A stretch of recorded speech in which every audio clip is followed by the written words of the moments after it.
Alicia and I got to go see one of my favorite bands, Deerhoof, at Underground Arts. Holy heck, was that a great... that was a great... What does that have to do with Bryan Adams? Show. I just That's just a shout out? I was thinking music and how bad, how my taste has changed. But anyway, yeah, it's just a shout out to how awesome Deerhoof is. There's an opening band called Grocer that's a Philly band. They were so much fun. They were really fantastic. All right, if you're going to do that for no reason... Yeah, I just wanted to say that because Deerhoof's amazing. It's the best drummer in any band. Fine, then I'm going to call it a band too. Who? I like this band called Ray Bull. I like them a lot. Ray Bull? Ray Bull. I don't really know if I'm pronouncing Ray Bull. It's like 2 words. They came to Philly, and I asked a bunch. No, but they came to Philly, and I asked a bunch of people if they would go, and it was then I realized how old I am, because almost everyone was like, "Is that a weeknight?" And I was like, I don't know. And then they were like, and then a lot of them, the ones I thought were cooler and lived in the city longer, were like, oh God, I don't go downtown anymore. And I'm like, what? And I was like, oh, it's this cool venue. And they're like, oh, it's late. I don't know. Not a soul would go with me. And I tell you, I usually don't mind going on my own. Yeah. But I might be at an age where I'm like, I don't really want to go to like the Pope for a cheeseburger and then go to a concert at like 2. But they're great. Ray Bull, they're great. Ray, like it's a name, Ray Bull. I don't know, Ray Bull. Is it 2 words? It's 2 words. They sing that song where the line, am I right? Like, cruising down the highway in my underpants. I hate this. I hate whatever this is. It makes me feel alive. You listen to the song, and first time in my life, I played this song for you. And you were like, I like this. Oh, good. Never happened before in my life. Check it out. Will never happen. Ray Bull, but also Deerhoof, incredible. And they played one of my favorite songs. I'm going to put them in the hashtaggy Insta thingy and see if they notice. Probably not. But all those musicians are incredible in the band. But Greg Saunier, or Saunier, however you pronounce it, is the best drummer in the world. He's the best drummer in the world. The guy's incredible. I just wanted to say, I just love that. And Grocer was awesome. Gil Philly. And Underground Arts. I don't even know how we got here. We got here because I wanted to get here because I love Deerhoof, and I think it's very important to say that. Should we do fake ads in this podcast for things we like? Just like random things? We could do that. No. Like now a word from our sponsor that we don't have. Here we go. Nope. Okay. Nope. We can. All right. No. You shut your face. Shut your big dumb face. Shut your big dumb face with your little turtleneck and your little overalls. Look at me. I'm so country. Pippi Longstocking is a little bit country, a little bit you suck. No. I know. I don't care. It didn't work out. You know that kinship you feel when someone gets the obscure movie quote you tossed out in a conversation? Sit in your coffin and rot. Welcome to Such a Good One! A podcast where 2 siblings bond over their unabashed love for the movies they grew up on. I'm Josh Cook. And I'm Jessi Cook. Come digress with us. There's one thing I have to do before we fully dive in, which is I have a bit of business, which I feel really bad about. What is this? I attributed one of the quotes from last week to the wrong character. Whoa. And I am humiliated. What was it? The quote from Big. Wait, tell me what it was again. It's a stupid rule. I said was after the squash game where he's getting bandaged up by... I know. She's on the roller coaster. Yeah, it's the girl he likes. It's the girl he likes. It's like, well, he's not tall enough. She goes, well, it's a stupid rule. But last week I said it was Liz Perkins, and you were like, yep, you agreed. And then I was like, yeah, and something didn't sit right with me. And then I was looking at it, I was like, I mean, it's the teenage girl. I felt so stupid. I couldn't believe it. Oh, I don't know who she was. Cynthia or something. Cynthia? You could see all the way down to her flowers. Ew, gross. Gross. So gross. But I absolutely was like, something was not right. I couldn't figure out what it was, and that was what it was. Amy Fisher. I feel so dumb. So anyway. I think you could probably file that under I feel not terrible. A big deal. No. Okay, well. No, I have never I have. I do it all the time. Attributed a quote. Misattributed. Is that a thing? No one cares. No one even knows what you're talking about right now. So, Robin and Prince of Thieves, watched it all the time back then. Loved it. His name's Josh, like you. That's funny. We're still talking about big in your mind here? Yeah. Okay. All right. Come with me. Robin Hood, Prince of Thieves. Come with me. I have a difficult thing to say about it, but go ahead. Oh, okay. Well, I was going to say, we're not there yet. I want to hear the review first. I loved it there. Do you remember it all watching as a kid? Of course I do. Because I definitely watched it this time because Keelan was going to watch it, and I was like, well, let me just look at this. Apparently, it was rated initially. It was rated PG. Oh dear. Which apparently first of all, the opening scene, he like chops someone's hand off. No, so it's I don't so know about violent. that. And then like Alan Rickman tries to rape her in the there's some terrible stuff going on in this movie. But it was the early '90s, so no one that's really what cared. I mean. Like, so I was like, I don't think this was maybe appropriate for a throne. But I for sure was Keelan's age when I saw it, or younger. What was interesting about that to me, and it's a good to remember, is that I remembered virtually nothing from this movie. Are you joking? I also I've seen it many times. There are a couple, I haven't seen it since I was a kid. No. There are a couple of moments I remember, or I was like, oh yeah. But like, you mentioned to me the witch lady, I completely forgot. She's terrifying. And it's his mother, I think. Yeah. Ugh. It was so funny, but there's a lot of really funny stuff. We'll just kind of get into it as we talk about it, like all the little things. But do you know this director also directed Kevin Costner all the time. They did Waterworld also. Oh, it's so great. Yeah. I love Waterworld. It's so great. It is I heard they were doing horrible. a Waterworld show, which would be It's kind of great. Jean Triplehorn is great. The little kid's great. I forget her name. It was a Napoleon Dynamite. They're all good. Roger Ebert.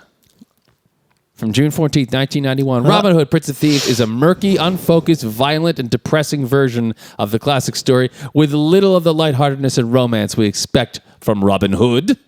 Maid Mariah, let us Please kiss stop with tongue. screaming in the microphone. You know, do you hear when your voice gets all like that? Maid Mariah, let us kiss with tongue. Yeah, Eddie that's right. Izzard. Yeah, it's shot mostly at night or in gloomy forests. There's a great line here. It's why I chose this one. There's a hilarious line in here later on. It's shot at night. It's gloomy. It makes the action scenes impossible to follow. I don't agree with most of this.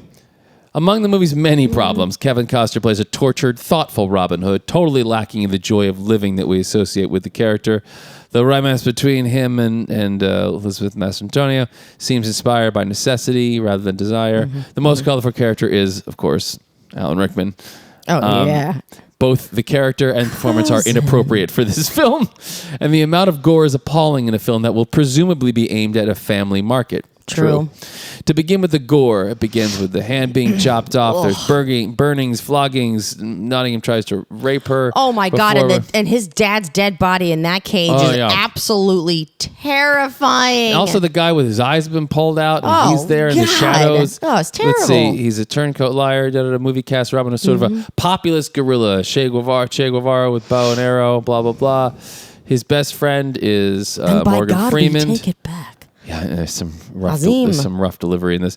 Who was brought from the Holy Land after saving in prison. So they're just kind of talking about the plot here. Also talking about how Christian Slater has a secret which had no purpose whatsoever. No purpose. There was no point to that. That line's one of the worst ones. I have a brother. Oh God, our father loved you more than he loved me, and I have a brother. Will you stop screaming directly into the mic? I can hear it going. I don't know how. Much has been said about Kevin Costner's British accent or lack of same in advance publicity of the movie. But here's the thing, and this I agree with. Neither the accent nor the lack of same bothered me in the slightest. What bothered me was that the filmmakers never found the right tone for Costner to use, no matter what his accent. He isn't joyous or robust or comical or heroic, but more of a thoughtful, civilized, socially responsible Robin Hood, sort of a nonpartisan saint who wants to preserve the kingdom. I don't have a problem with that either. But I also like the accent I don't really care about either. I do. Continue. Let's see. Rickman plays the sheriff as if he were David Letterman. Wicked, droll, sly, witty master of put-down one-liners. David Letterman? Rickman's performance has nothing to do with anything else in this movie, and indeed seems to proceed from a uniquely personal set of assumptions about what century, universe, etc. the story is set in. But at least when Rickman appears on screen, we perk up because we know we'll be entertained, which is absolutely true. Yeah. The only major play... So they basically says Morgan Freeman is the only one who kind of like finds the right tone. Mary Elizabeth Antonio does what she can with Marion, and she must have been pissed because it's like a tough character, and then she's basically a damsel in distress at the end. This is the line, and then out of the blue, we just go, and it's like there's a paragraph, this line, and then a paragraph. It just says, the costumes look as if they have things growing in them. And that's it. That's all he says. What? It literally says, and then turned her into a cliched damsel in distress at the end. The costumes look as if they have things growing in them. The tree houses in Sherwood Forest permit Robin, and it just goes on. I don't know. I just love it. It made me laugh. I don't even know what that means. I have no idea what that means, but it made me laugh. The only thing that made me laugh is that we have that Kevin Costner, Robin Hood, Prince of Thieves action hero, and the little puffy jacket he wears is enormous. Well, those are repurposed Star Wars. Because Kenner did them, and so they're apparently the Robin Hood one was specifically made, but all the others are just repurposed Star Wars characters. They put felt clothes on because it looks like they're in the Ewok forest anyway. Endor, exactly. Well, actually, and they did the village. The Robin Hood village was a repurposed Ewok village set that they just redid as a toy. So this is funny too. Well, not funny. The music is your standard rum-dummy-dum false epic dirge kind of stuff. The editing is desperate. The most depressing thing about this movie is that children will attend it expecting to have a good time. He did not care for this film. But I will tell you this. What I was impressed with is this movie, as soon as the music started, I was like, oh my gosh, this is what it's from. Because Disney took this theme, and it has been like the Disney trailer, like, you know, when they do new from Disney home movies, you know how they do that for every Disney movie? They still do that? They used to. But like ever since 1991, this music is the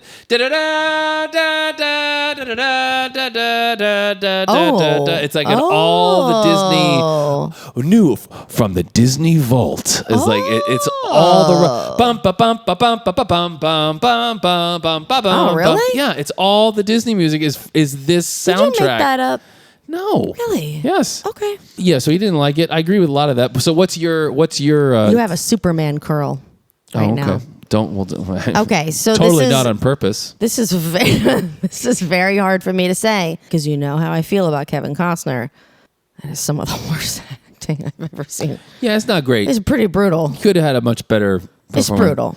I didn't get a chance to do Kevin the Costner. research that I was planning to do because this week ended up being totally nuts. But it's apparently well known that this shoot was like super fast, and he wedged this right in between, like I think Field of Dreams and something else. Field of Dreams, so good. And he was just like at the height, at like the zenith of his career, I think, right around this time. Okay. And so he just like flew over there. Apparently, he and the director, like, they didn't speak for a while after, and then they did Waterworld, like a few. Like they didn't like each other. Like they argued about a bunch of stuff. There was the accent was a thing, like because he wanted one, but the director didn't want one, and so like he would sometimes do it. And then I read somewhere, although I didn't. This is like Richard III. I didn't read it that closely, but apparently somewhere in there, I read something that he like does the accent in. It's like he did the accent in scenes that he was mad about, that he was like trying to stick it to Kevin Reynolds apparently, and then on other scenes he won't. I don't know how you could because you just cut it. I don't understand what it was. And I'm sure there's a whole bunch of gossip about it. Apparently, also Kevin Costner. Some people purport that he felt that he realized that Alan Rickman was completely stealing the movie, and so he was in the editing room and he apparently caught a lot of Alan Rickman out of the movie because he was a little pissed about it. So the legend goes. Alan Rickman's so great. He is. And I was kind of disappointed that he killed the guy because that was one of the... guy? He killed his cousin. Oh, Michael Wincott. I love that guy. So good. He truly actually, I feel like he is an underrated actor in everything. He was in The Crow. Yeah. And he's fantastic in The Crow. He's in that weird... He's in a Morgan... He's in a lot of movies, and he's kind of great in everything. And he, by the way, is one of the few people in this movie that I feel like is like, oh no, I buy him as that guy. Oh, he's so evil. He's like, he looks at, he's not really even doing an accent. He's just got that great, you know what he's great in is Basquiat. He does the voiceover in Basquiat. Oh. And well, he's great. I don't know if I think everyone loves him. I don't know if he's underused or if he's not as he's just, you don't see him enough. I don't. He's great. Actually, though, he's in something now. He's in a big movie. Really? No, he was in Nope. I don't know what that is. It's Nope. Jordan Peele's Alien movie. Really good. Anyway, yeah, he's wonderful. I loved him. In every movie I saw him in growing up, I loved him in it. And he's so good in this. And I forgot he was even in this. He's really great. Yeah. You know when he would have been also really great in? Tombstone. Sure. He'd be good in everything. He has a great look, great voice, and he's a really good actor. I really like him. So great. And that was one of those, you don't often have a character you think is like a really central part of a movie just die right in the middle. You're like, I didn't, I mean, it was a strong he's move, such a but weenie also. Too. I love he's like crying. He starts crying. Cousin. He is so good. And so apparently Alan Rickman, during all of this, he hated the script. He apparently turned this down twice. And this is post Die Hard, so he's like the villain, guy. He's so brilliant in Die Hard, by the way, one of the best villain performances ever. And so apparently he hated this script. He eventually only agreed to do it if he could sort of do whatever he wanted with the role. And so apparently him and two of his friends, one of them is a pretty well-known writer, if I'm not mistaken, met. So the legend goes at a Pizza Hut. That's like the third time you've said "as the legend goes." Well, it's a Robin Hood theme, you see. Also, I'm bad with bad word with use word men. So he apparently met with them at a Pizza Hut, and went over, and they just kind of rewrote a lot of his lines. Pepsi from the red cups, including the "cut your heart out with a spoon" line. Oh, so good. Like nearly every line he has in this movie, they rewrote, and he just did it, and the director just didn't.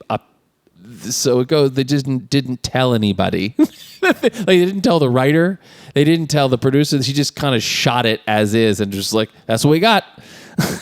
That was sort of how this rolled. How this wacky performance that only Alan Rickman could get away with. I feel like that's a line that everyone remembers. Why a spoon, cousin? And again, well, apparently that scene came because that line when they shot it, we're like, well, we need to clarify what that's about because like no one. Why?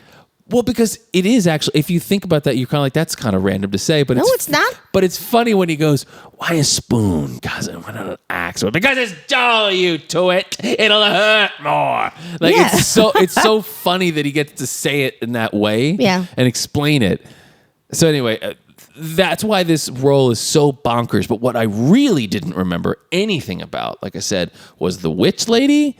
And that whole thing is really weird. Like this movie absolutely nothing to do with anything other than she's terrifying. Is so weird. Like they came up with this out of nowhere. Like it has nothing to do with the myth or the legend at all. It's just this crazy devil worship, and there's this whole weird backstory with it. It's nuts. But we'll get to the parts. Let's get into it. So I think it's funny he calls the witch by her name and not mom. Although, can you call a witch? He doesn't know. What do you mean? He doesn't know that's his mother?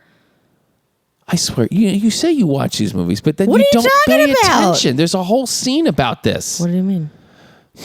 He doesn't know that's his mom? No. It is his mom, right? Yes. How do we know? We'll get there. Okay. So the opening of this movie is Jerusalem and whatever AD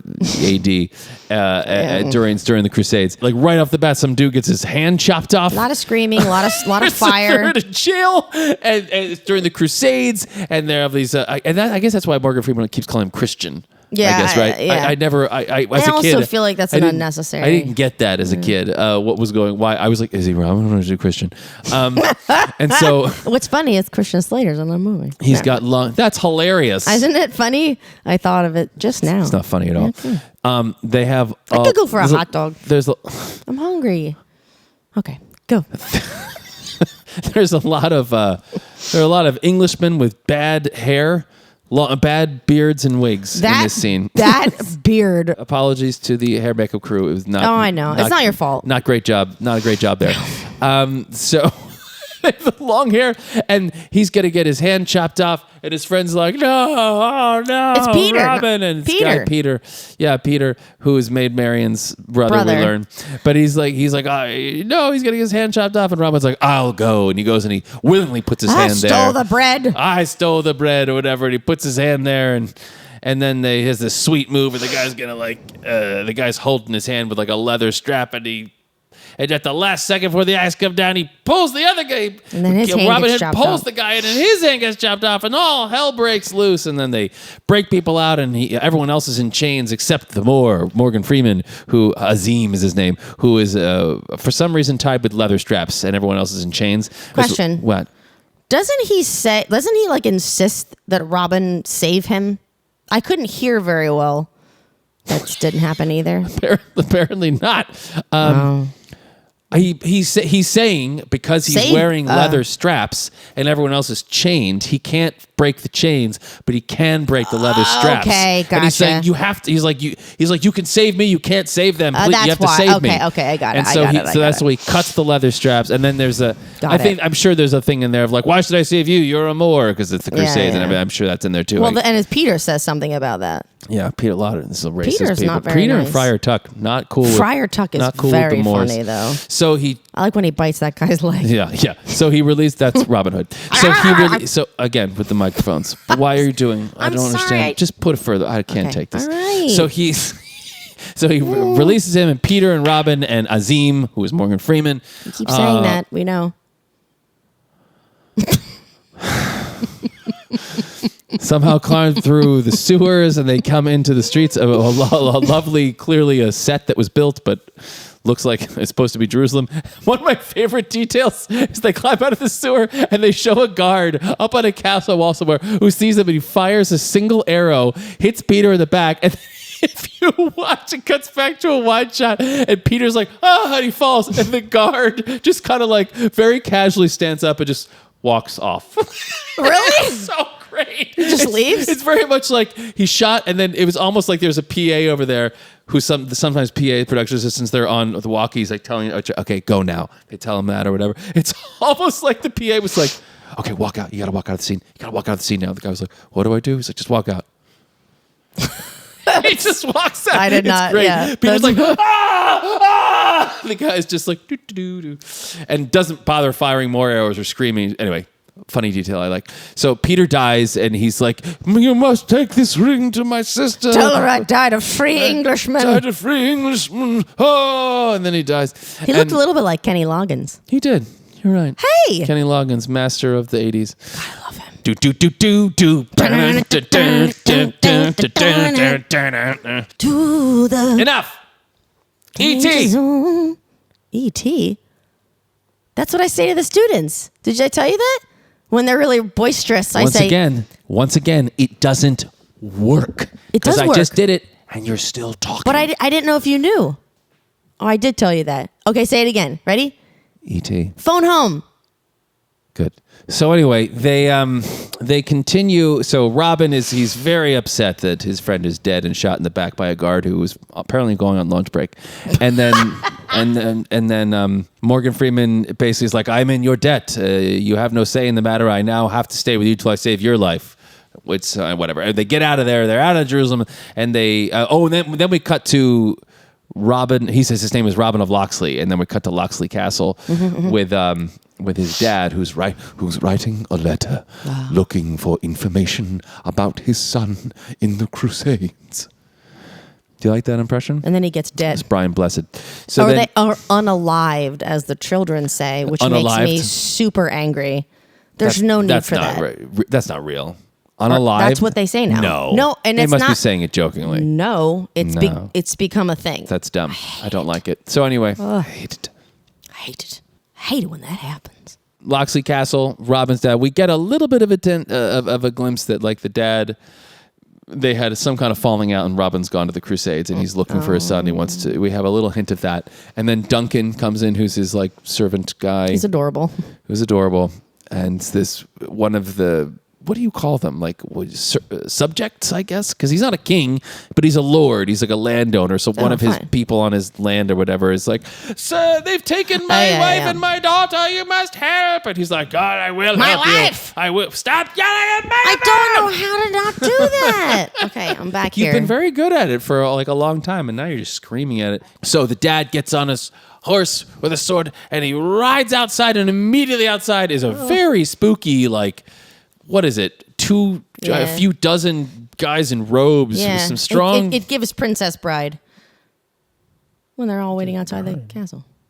Never mind. No, it gives KKK. Is what it gives. Oh, God. They're all in white robes and white things. Oh, God, yeah. Yeah, and they all have torches. You know, they might have been looking down. It's very creepy. Yes, apparently so. And so he's there. So Robin and then the guy who was like the guy who came in who got him to go out of the castle is like, I'm sorry, Lord, they gave me no choice, and he runs off. And we don't know who it is yet, but it's Alan Rickman. He's like, hello. Whatever his name is, Loxley or whatever. You have a flag. Loxley, you have very much a flag. And they basically, we don't know what this is about yet, but essentially they're trying, the Sheriff of Nottingham's trying to get all the different barons and landowners to like fall in behind him because Richard the Lionheart is out fighting the Crusades. Sean Connery. And Sheriff, spoiler alert, and then Sheriff is trying to take over everything, but the Loxley... is, you know, Lord Loxley is not down with that. He's a good dude, it seems. And so he basically is like, you either join or die. And he's like, well, then I'll die. And then he just rides into the group where he's clearly just going to die. It's like, you probably could just ride away. You probably could have just ridden back inside and you would have been all right. But anyway, he's dead. He dead. died. He died. He get dead. He got in that cage with the thing. So then it's 4 months later, and Robin and Azim are in a boat coming to shore, and he kisses the sand, which makes me nauseous. I'm not a fan of I have this here. He jumps out of the thing and he goes and he's dry, and then he gets in the water. He's wet up to his knees. He had no choice, and then he drops down and starts rolling in the sand, and you're just like, that's uncomfortable all day. That's like those people that wear the Crocs and the sandal sneakers, and all the sand and the silk goes into their shoes. It's uncomfortable all day long. It's wet. It's like, there's no need for that. You don't have to get in the sand. No, I'm not. But he's like, I'm home. And he's just rubbing the sand himself. He could have just grabbed some rocks or a grassy knoll. Or maybe could have just gone onto the dry land. That's what I'm saying. What I'm saying, I don't want wet clothes. Wet sandy clothes, no good. So then, also, I'd missed this, and I was going to ask you, but clearly we were not going to know the answer to this. But Robin Hood's like, hey, you should go home, Azim. Yeah. I'm home now and everything's cool. And he's like, I can't. I'm here to protect you. And he's like, I thought you might say that. And then he looks over and then the guy runs and attacks Azim. He was testing it out. I guess. I don't know what that is. I guess and that's why I was confused, because he like bests the guy, and then the other guys go back in the boat and they go, and then Robin Hood says something like, you understand I had to try. I don't understand. Don't get that. I don't understand. I mean, I guess he was trying to find out if he really was trying to protect him, but that literally it's so made confusing no sense to me. at all. And I feel maybe dumb that I don't get it, but I really watched it. I was like, I don't understand what this is. I wish he had been like, did I give you a reason not to trust me? I was very confused about that. So then they're walking along and they're having a walk and talk, and they're talking about really nothing. Right after he tried to kill him. Right after he tried to kill. It's very confusing. Yeah. So then they're walking along this, which must be a real location, which is insane. That stone wall and the tree. It's beautiful. Very pretty. Very pretty. And they're walking along this thing, and they're talking about why Azim was in the prison, and it's because of a woman, and then he has to pray to Allah, so he takes his rug out to kneel and pray to Allah, and I don't know, it's like a really random conversation where I don't believe we learn a whole heck of a lot, except that Kevin, Robin's home. Anyway, in the meantime, we start, as he's praying, Robin Hood hears like a big commotion. There's a kid who's being chased by dogs and some of the sheriff's men. His name's Wolf. The kid's name's Wolf? His name's Wolf. Oh, okay. And the kid goes and climbs up in this tree, and Robin goes down to see what's going on. And I guess the kid is killed a deer. Killed a deer on the sheriff's properties, which is, they want to go hang the kid for doing it. And this is where Michael Wincott comes to it, whose name is like Guy of Gisbane or something. I don't know, but I'm going to call him Wincott. So Wincott's there, who's wonderful and great. And he's like, chop the tree down. They're about to do it. And then Robin stands up and he's like... We love that line at the end. You have to say, because I don't remember what it is. Yes, you do. And okay. I don't like you telling me things I know and don't know.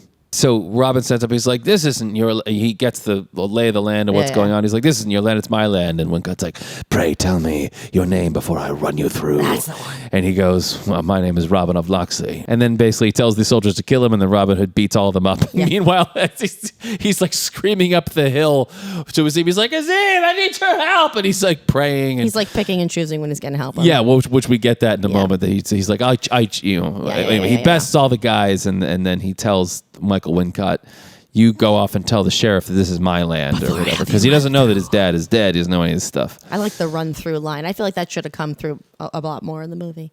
The run through? Before I have you run through. Yeah. I like it.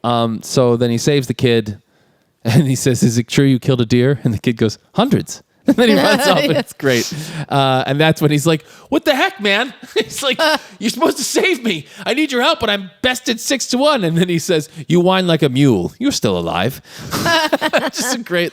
Morgan Freeman's really great in this movie. He is, but it also is very strange because he's there to protect him and then waits till the opportune moment. I don't know. It's funny, but it's an on... It's like he knows when it's going to be really necessary. It's an ongoing joke. And actually, I didn't read this part, but Ebert talks about how it's cheesy, it's like he's good despite this ridiculous ongoing joke they have, but I love the ongoing joke. It's very funny. I don't. Why? How is he supposed to know when it's really dire? You stupid. Okay. So then they go to Nottingham Castle, and it's at nighttime. It's super creepy, and that's where they see the dead dad in the cave. Also, by the way, it's hilarious. It's been 4 months, and it looks like it's been ruined for 200 years. It's like that's the entire castle has fallen down. Well, it was on fire and things. I don't know. Stone. Yeah, but it's all blackened. I guess. Well, yeah. I don't know. Well, that's true. The whole castle is like a complete disrepair. Like it's been there for a few hundred years. I'm also Duncan's 4 months later. Duncan's still like living in the shadow. Like it doesn't make any sense. What was he eating? I don't know. I have no idea what he's doing. He's blind. He's been blinded. But it's so. I do remember that. I remember Robin looking up and seeing the dad in the cage, and he's like, "That is my father." And then Duncan's like, he's like, "Who is that?" And he comes out of the shadows. And he's like, "Why did you cut him down?" And Morgan Freeman's like, "He's blind." Yeah, he's like, you want to go easy on that Read guy. the room. Yeah, yeah. So he discovers all this stuff's messed up. Oh, I'm sorry. Wait. Oh, I totally jumped. That's completely out of order. My mistake. I read that wrong. Sorry. I want to read the room. So he lets the kid go. Then they're at Nottingham Castle. That's where we see Rickman. He's molesting some girl. Oh, God. And he's having it like he's like, who told you to cover up? Oh, I love that. And this girl's by the fire. She's looking very upset. And he's like, oh, he's so gross. And he's got a statue of himself made, which is hilarious. It is and the cousin comes in, Michael Wincott. Yeah. And he's like, cousin, Robin of Locksley. Oh, that's where the prodigal son returns is. And I don't really remember what he says, but he goes down into the dungeon. That's where we see the witch lady, her name is Mortiana or something like that. And it is... Is that when she has those little tiny, like the little domino-looking things? Yes. Is it there? You know what they look like? Those little chessman cookies. Okay. Which is so gross. Well, before this, though, there's this one detail that's so not important and it's kind of surprising later. But like Rickman is talking to the cousin, and there's like, you see in the wall, there's like a little hole, and you see her creepy eye. Ew, when? Looking through. She spies on him throughout the whole movie. Oh, I didn't know that. I'm sorry. This is the scene. There's a scene where he realizes it at the end, and then he goes down and confronts her, and that's when he finds out that she's his mom. Holy Lord. So anyway, he goes down into this dungeon, which is just, it's bizarre. There's this crazy, like, medieval dungeon down there, and she's this witch lady, and she's got all sorts of pentagrams and stuff. Oh, what's funny is like what the reasoning that he had killed Locksley and taken his lands is that Locksley was a devil worshiper, which of course is what Rickman is. Yeah. And so, but that's what they accuse him of. Accusing other people of things you do. That sounds like a political situation that's happening right now. So this scene is so bizarre, and I gotta say, this is where the movie is like. No, this is where the movie absolutely goes into. Don't start with me. Don't. So, I mean, Rickman already is very big and like over the top and everything, but it's like, it's okay because he's so interesting and weird. And then he goes out and you're like in a completely different reality down here in this world with this witch lady and potions. She's got like one white smoky eye, dominoes and blood, so and she's the reading things. Man, and he haunts my dreams. Yeah, and then there's like the depravity of like. Their whole thing, they're worshiping the devil. There's all this crazy like, what the heck is going on? And I said, it's like Rick. So apparently Rickman hated the script enough to change a lot, but he was okay with all this. Like, it's just totally nuts. I don't feel like it was giving like witches from Shakespeare. It was very strange. And then she keeps saying, the painted man. The painted man, he will destroy us. And he's like, it's Robin of Locksley's friend and traveler companion. It's him. And so I don't get it. So, that's when then we cut to the Locksley Castle and he discovers all this stuff. And then that's where he learns that the sheriff claimed that Locksley was been worshiping the devil. So he buries the dad. I don't know what it is with movies. People, when they make oaths, they love to cut the inside of their hands with knives. And it's like, guys, you use the hand. Like, why not cut the arm if you need the blood? But he's like, I will avenge my father. And he takes a knife and goes like this. And he's like, I swear it on my own blood, and squeezes the blood out. And it's like, well, then that hand is not useful for a while. I don't really understand the point of that. I don't get it. I don't get it. Just cut somewhere else where you're not going to be using it like on a daily basis. Go get an infection. Get an infection. Some true so lies. He buries dad, cuts his hand. So then they go to Peter's home to go find Maid Marian because he's made this promise to his dear friend. I love this part. I love this part when they're knocking on the door and, blah, blah, blah, blah, blah. He's like, we'll find food and shelter here. Yeah. And I love the part where she slams him out of the little peephole for the final time, and he looks back at Azim like... Yeah. They both look at each other like... Well, he looks at him like, are you really? Yeah. The hospitality is like a something. Yeah. Poor hospitality. He makes some comment about that. He's like, I'm here to see Maid Marian. I have a thing I got to talk to her, blah, blah, blah. Eventually, this woman lets only him in. I like the moment. Leave your weapons! I like when he goes, she makes him leave the weapons, and he comes in, and she goes, wait here. And he goes, here? And points, and she has this look like, you scoundrel. It's a great little moment. And that's what I'm saying is like, the acting in a lot of this is not great from Costner, right? Yeah. It's not really even his fault. He's so wildly miscast in this. Yeah. Like, it's hard to take a middle American farm boy guy and be like, you are now an English not robber baron. You're this legendary person. It didn't make sense. So, but he has a couple of great little moments, and that is one of them. I really like. Little comic relief. Yeah. Well, I mean, he's very good at that throughout the movie. Yes. Yes. And then meanwhile, it cuts out and Duncan, who is blind. Oh, I love this part. A curse on the Moors. And he's standing there with Azim. He's like, if it wasn't for them, Robin never would have been to the Crusades. And Azim's just looking at him and he goes, what kind of name is Azim? And he goes Celtic? right up to Moorish. And he goes,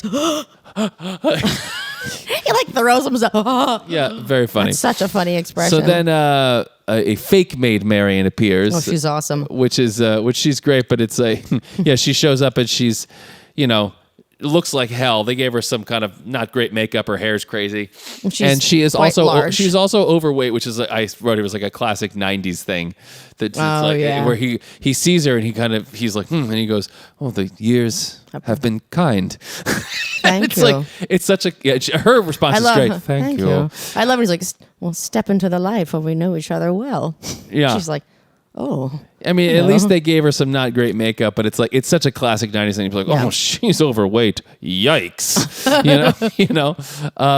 And then... Hold on, I have to write something basically, down. she's like, I don't need you. Get out of here, essentially. And he's like, what are you talking about? I have to take care of you. I promised your dead brother. And then this figure in all black masked comes out of the shadows and holds a sword to him. And then they have this sword battle or he's using whatever he can to fight this person. And he holds the armor over the fire and gets good move. Hot. Yeah. And then she goes, ha! Yeah. He pins this thing against the wall and holds the hand over a flame, and she screams, and it's a woman's voice, and obviously it's Maid Marian. And then we get she's got great spunky. Hair. Got great wonderful hair. She's got that great hair. Mary Elizabeth Mastrantonio hair. So she's spunky. She's total badass. And then we learned she's Richard the Lionheart's cousin. Yeah. And he has been sort of resisting this is a little murky, but it seems like she's aware that the sheriff is a bad dude, but then later on seems to be surprised that the sheriff is a bad dude. And so I'm not... Maybe she thought he was just a low-key shyster. I'm not quite... Maybe, like, just thought he was a jerk, I was a little confused. Didn't realize, like, there's a part later where I was like, wait a minute, why does she not know this? I thought she was sort of fighting him. So anyway, she's been trying to keep the country together and keep her lands intact and stuff while Richard's gone, because there are forces trying to take over, which apparently she doesn't realize is the sheriff for some reason. Marion doesn't trust Peter because he was a spoiled little brat. Used to Robin. Yeah, Robin. You said Peter. Oh, sorry. Yeah, you should be sorry. I feel ashamed. Peter Robin is from another thing, though. I feel ashamed. So she doesn't trust Robin because he was a spoiled little brat. Yeah. Then Azim, meanwhile, is up on the castle wall, and he's like, Robin, and calls him up, and the sheriff's men, Wincott and the sheriff's men are approaching, and this is the telescope, which I have always remembered. How do you not know this? I remember. Or not the spyglass, I guess. Yeah, I remember. Yeah, and so he's got this like crystal ball, but he puts in a leather sheath of some kind that he rolls up and makes the spyglass. Giving Waterworld. And he looks out and he's like, look, Robin. And Robin doesn't know what it is. And he's like, look in there. And he looks and he puts it up. And the man, of course, is magnified right there. Yeah. And he's like, ah! And he pulls his sword out. And Morgan Freeman's just looking at him. And he kind of looks at the spyglass again. He's like, what is this thing?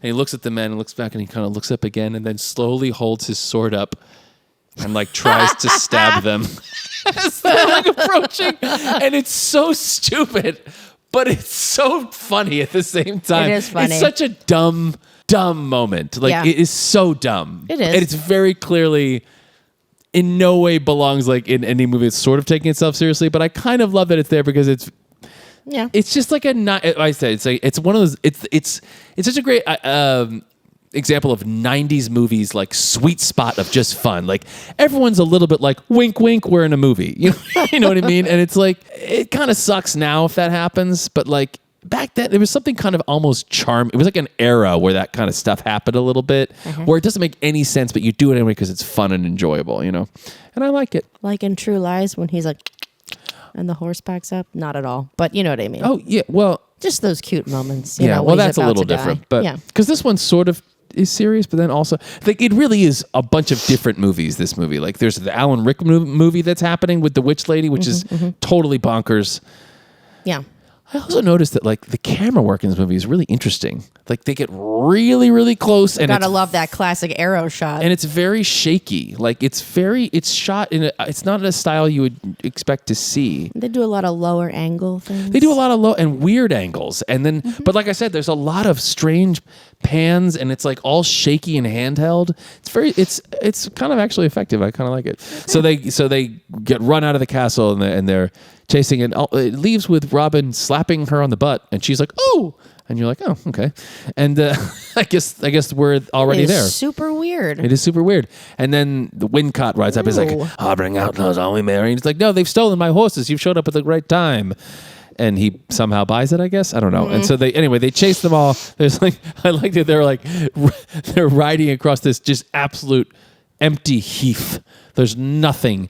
And then like they're scared of the wind chimes. Then 20 seconds later, there's a giant forest. And you're like, oh, where did this forest come from? And haunted. And it's the haunted forest. It's Sherwood, of course. And they ride straight into it. And then the Wincott's men won't go in the forest. And that's when he yells out, he's like, Robin of Lockslade. He's like, your father died like a pig or whatever. He's trying to bait him. That's funny because I was just thinking it reminded me of when he's like, I'm going to cut your heart out and stick it on a pig pole. Oh, wait, head off. Never mind. Continue. Okay. So then, the guards run out. They won't go in there, so they retreat. And Robin, Azim, and Duncan is with them. They ride deeper into the forest, and they see their wind chimes, and that's what the ghosts, the spirits are. Because the men won't go in because it's haunted, but it's just these wind chimes. Mm-hmm. So then they're crossing this river. I remember part of this scene when this came up. It's very cheeseball. It's great. It is cute. I love it. You know what it reminds me of? I bet that's how fights really were. Don't you start with me. No, because they're both like, ha, ha, ha, ha, ha, and well-trained. And fall over. Ridiculous. Oh, there is a fight like that in here. I did think about that. They do. That's the thing. They're knocking each other they're over. In the water. I mean, that would happen. Funny. You wouldn't. They're stick fighting. So he's trying to cross this water to see if he can cross, and he can. And there's a rope in the water that gets pulled taut and knocks him over. It's like a booby trap. Yeah, booby trap. And Christian Slater is across the way doing, I don't know what kind of accent he's doing. He's just being young and pretty. Apparently that role was offered to Johnny Depp, who did not take it. That would have been a terrible fit, but he's very pretty. So anyway. I said terrible fit. So he tropped. Yeah. You would have liked Johnny Depp, no? Yeah.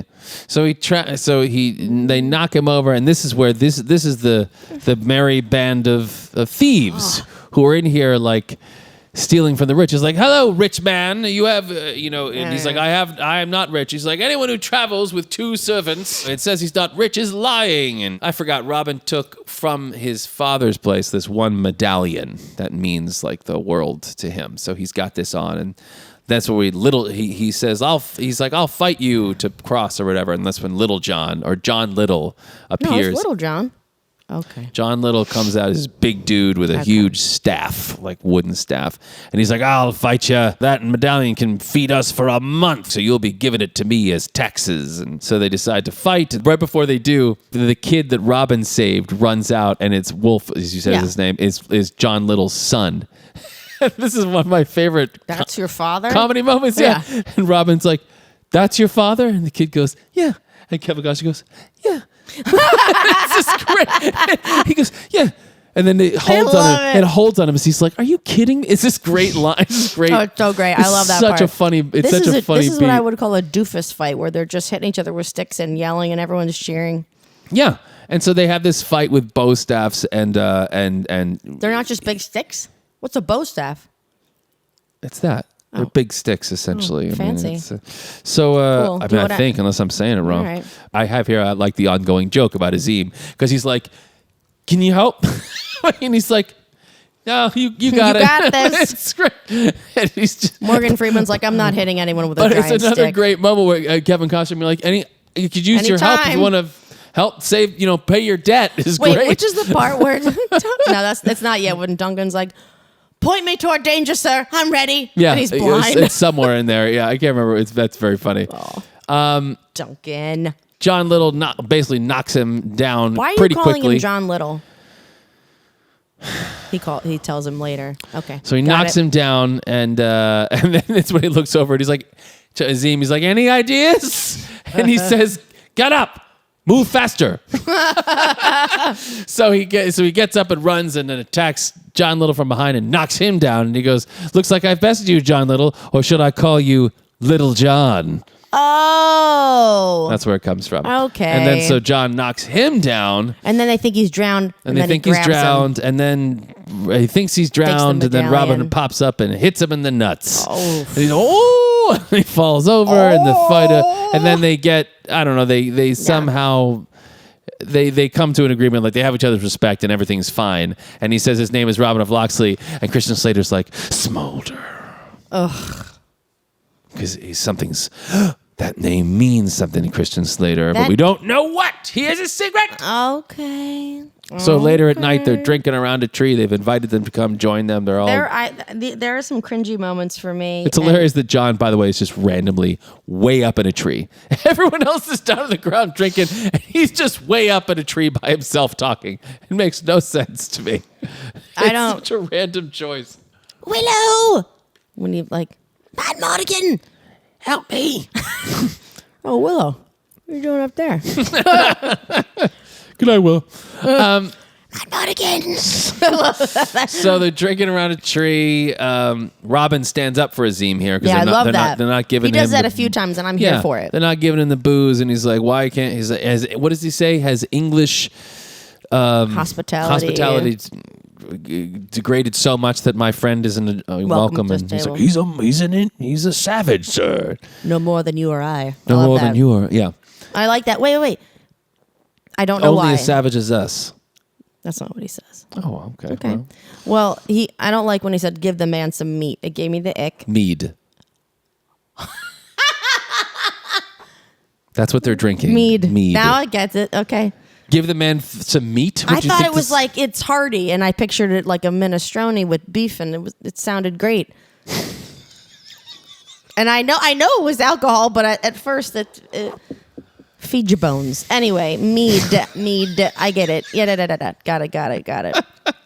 I made that myself. We get a little of the backstory of who these guys are. Like they've been run out of town for various reasons. The sheriff has taken their lands. He's taxing them. They've come to the woods to try to steal what they can to support their families who are still out there. Yeah. We got a lot of this kind of it's an information dump, this scene. We also hear in here that the sheriff was raised by a witch. They throw this info out here. And Robin says, why are you just robbing? We should fight back. And they're like, that's ridiculous. We're just farmers. We're not outlaws. And then Will Scarlet is pissy. He's pissy for some reason. We don't really know why. Man-child. He's mad at Robin. We don't know why he's mad at him. There's no point to that. He says the outlaws, like, we're not going to fight back. Out here, we feel safe. Out here, we are kings. Vomit. Okay. There are just too many icky moments. And then it's morning time. They wake up, and it's a total ragtag group. They're all like a lot of wake up, morning acting, yawning stuff. I don't really know what the point of that scene is, but they're waking up. Mm-hmm. And then we see the sheriff back he's worshiping the devil. And in this scene, he says, did my parents truly tell you to instruct me in all of this? And she says, it was their dying wish.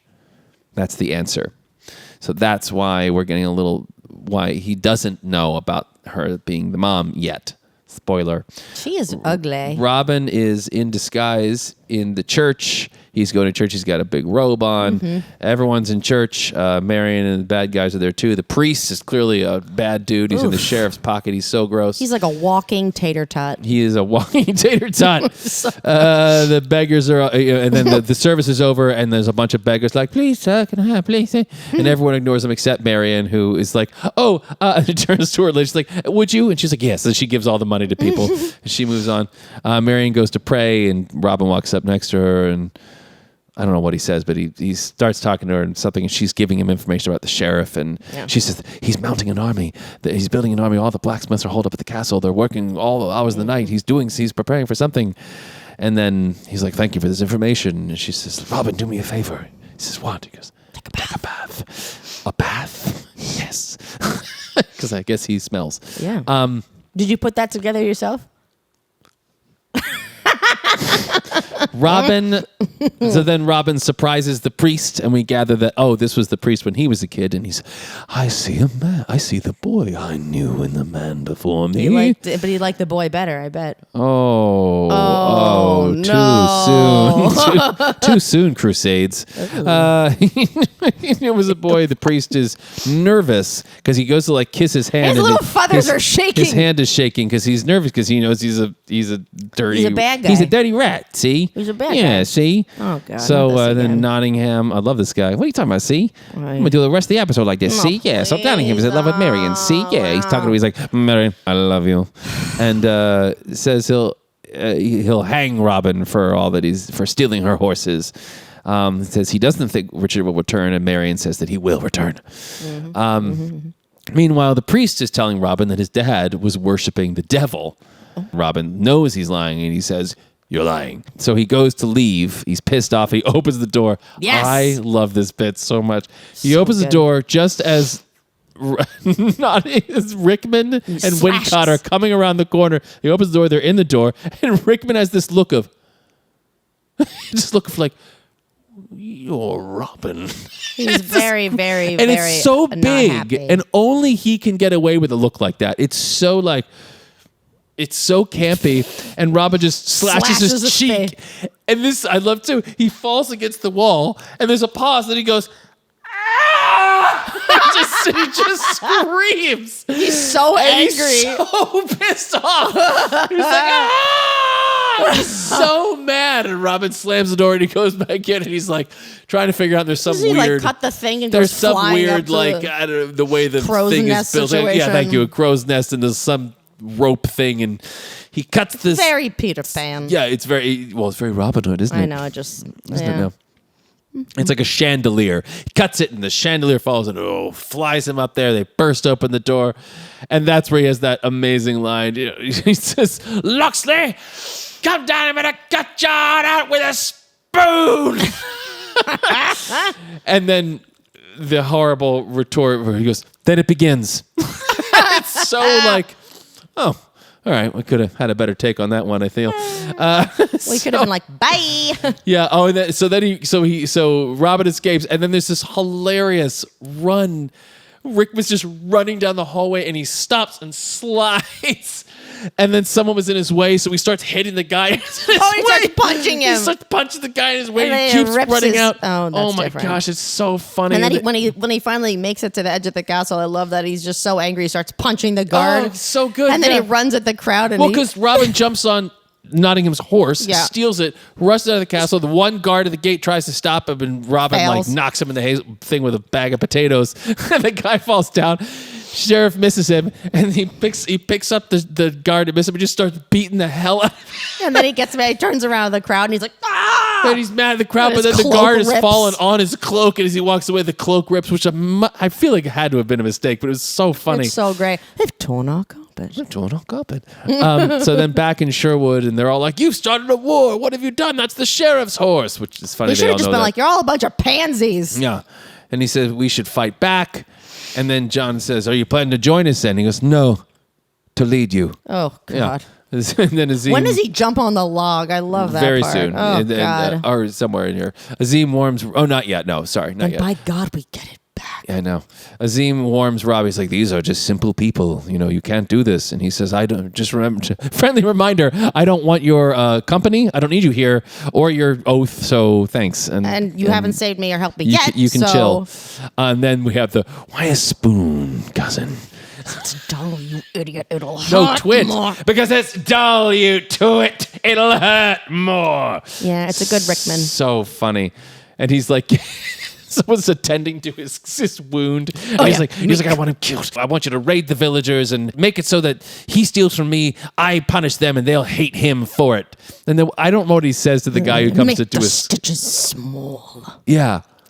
Is that all it was? No, he says something like so blah blah blah. Make the stitches small. Yeah. So then, of course, the guards, they go and they burn the villages and all the kind of stuff, and then they're all marching into the woods. All the families the family members of the people who are in Sherwood. They're now coming into Sherwood too because they've lost their homes. Look what they done! Look what they done! Look what they done to my son! And this boy's been like beaten up. And I love how Costner is just sort of unmoved. He's like, "Oh, that's that stinks." And then Will Scarlet thinks they should turn Robin in for the 500 pieces reward, and then this is the big standoff and the big speech, and Robin says that good luck with that. They're not going to give you money. They're not going to do anything for you. Yeah, you turn me in, and then they're going to hang each one of you. Like, you're crazy. They're going to keep your land, blah, blah, blah. And the sheriff is going to kill all of you. And then that's when he walks away, which is funny because if you actually look, courage. If you look at the shot, he walks away, and Robin's actually walking towards and into a very large tree. It's very weirdly shot, where it's very clear that he's not going anywhere. He's doing it so that Will Scarlet could hold up a knife to throw. Well, he basically called Will a coward. And then he does something very cowardly, which is throws a knife at him while he has his back. Is this where the kid's like, "Watch out!" So this little John's son is now on his side, and that's when Robin does this thing, and he turns it with the arrow, and boom, it shoots right through his hand. Which I remember in the myth, like, was Robin Hood like a great archer always in the myth? Because in the animated one, he is. He's a fox.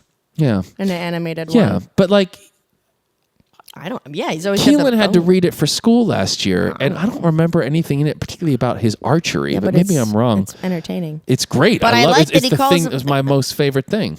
But I don't like the Christian Slater. It's my most favorite thing. You can't say it's the same thing twice. Yes, it's redundant. Anyway, he calls him a coward. I speak words. Okay. I speak words. He calls him a coward. Yes. And then he waits for him to turn around, throws a knife at him. We've covered then this. he hits him with an arrow, and then he runs away like a little brat. He does run away he's like, "Ooh," he runs away. He has been shot in the hand. It's painful. But still, he could have been like why? And so then he gives this whole speech about, I learned in the crusade, one man defending his home is worth 10 hired soldiers. I learned that in the crusades. Azim.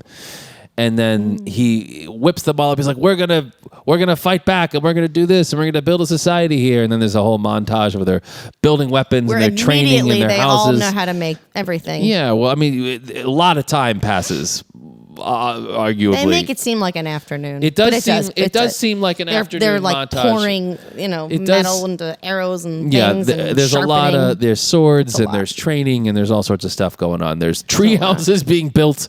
There's a whole society. It's nuts. And so then they rob their first rich man in the woods. I don't remember exactly what happens there, but they rob. He steals that ring from the lady who's That's like, right. hello. Yeah, the lady's like, oh, you can rob me anytime. Basically. She's with so that crusty old they guy. steal some stuff from them, and then they save a church that's being ransacked by the sheriff's guards, and then the sheriff is pissed because people are getting robbed, and his attempts to plunder things are being thwarted. He goes into the witch's place and he's so mad he takes this knife and he stabs. But I love that in the score they mimic it. There's a horn that mimics the bum bum bum bum bum bum bum, which is so funny that they just start to do that. It stops and then she says, "Something vexes you." I love that. And he's like, it's just fun. It's definitely a good comic. He's such a cartoon in this, but he's so great at the same time. It's funny. She's so gross. So the sheriff wants to raise the bounty, and then the scribe says that it won't matter because the poor love him. He's like, let me get this straight. He's like, he robs from me, which makes me inflict pain on them, and they love him for it. He's like, the scribe's like, yes, this is bookkeeper. Basically. And that's when he has the line that apparently he also wrote, cancel the kitchen scraps for lepers and orphans, no more merciful beheadings, and call off Christmas. I love that call off Christmas. And storms out. And then he's ranting more in the hallway at the scribe who's followed him out there, and he passes a statue and someone's drawn a scar in the statue, which is great.